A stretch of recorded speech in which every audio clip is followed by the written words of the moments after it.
بسم اللہ الرحمن الرحیم۔ حکمت نمبر 344۔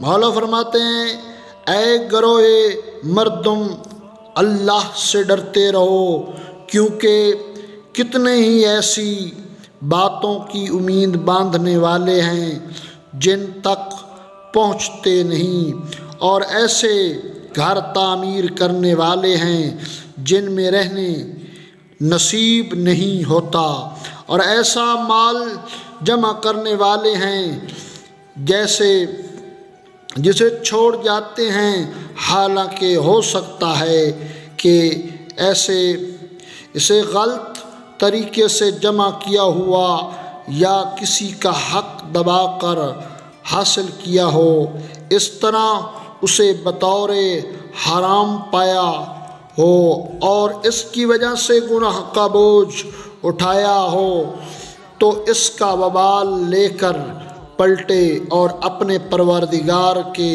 حضور رنج و افسوس کرتے ہوئے جا پہنچے، دنیا و آخرت دونوں میں گھاٹا اٹھایا، یہی تو کھلا گھاٹا ہے۔ حکمت نمبر 345۔ مولا فرماتے ہیں گناہ تک رسائی کا نہ ہونا بھی ایک صورت پاک دامنی کی ہے۔ حکمت نمبر 346۔ مولا فرماتے ہیں تمہاری آبرو یعنی عزت قائم ہے جسے دستے سوال دراز کرنا بہا دیتا ہے، لہذا یہ خیال رہے کہ کس کے آگے آبرو ریزی کر رہے ہو، یعنی جب آپ کسی کے سامنے ہاتھ پھیلاتے ہیں تو آپ کی عزت نہیں رہتی، آپ کی توقیر نہیں رہتی۔ حکمت نمبر 347۔ مولا فرماتے ہیں کسی کو اس کے حق سے زیادہ سہرانا چاپلوسی ہے، اور حق میں کمی کرنا کوتاہ بیانی ہے یا حسد ہے۔ کوتاہ بیانی مطلب کم عقلی ہے۔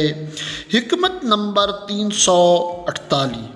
مولا فرماتے ہیں سب سے بھاری گناہ وہ ہے جس کا ارتکاب کرنے والا یعنی جس کو سر انجام دینے والا اس سے سبک سمجھے، یعنی اس کو خفیف سمجھے، ہلکا سمجھے، کم وزن سمجھے، اس کو اہمیت نہ دے۔